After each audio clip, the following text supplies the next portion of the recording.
Série de vidéos sur résoudre les équations et une équation du second degré.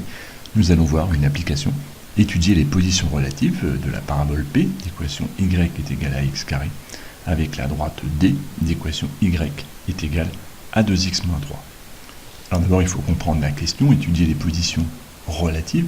Relative ça veut dire l'un par rapport à l'autre d'une parabole avec une droite d'équation. Donc là on est clairement dans le plan, on demande de comparer deux objets, deux courbes, une parabole et une droite, et étudier leur position. Cela veut dire quand est-ce que l'une va être au-dessus de l'autre, quand est-ce qu'elles vont se croiser, savoir comment elles vont se positionner, comment ces deux objets du plan vont se positionner l'un par rapport à l'autre lorsqu'on va les représenter graphiquement.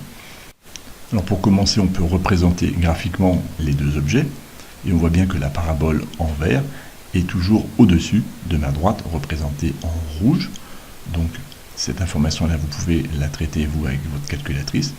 On observe que la parabole est toujours au-dessus, et donc on s'attend à avoir ça comme réponse en conclusion. Alors évidemment, pour répondre à cette question graphique, il ne va pas suffire de représenter ces deux objets dans un repère et puis de faire un commentaire, il va falloir le prouver algébriquement.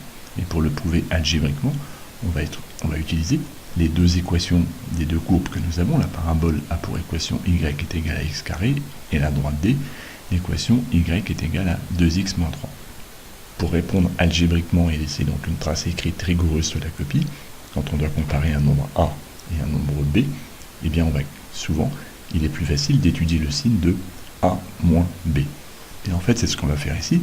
On va calculer la différence de x carré et de 2x moins 3. On va étudier le signe de cette expression-là, et lorsque cette expression-là sera positive, eh bien ça voudra dire que x carré est plus grand que 2x moins 3, et donc que la parabole sera au-dessus de ma droite.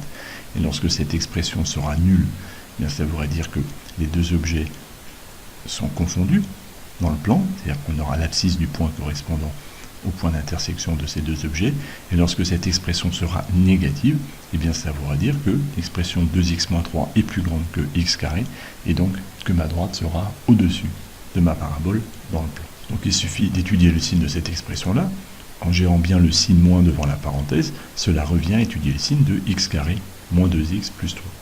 Une fois qu'on a traduit cet énoncé de la sorte, il devient extrêmement facile.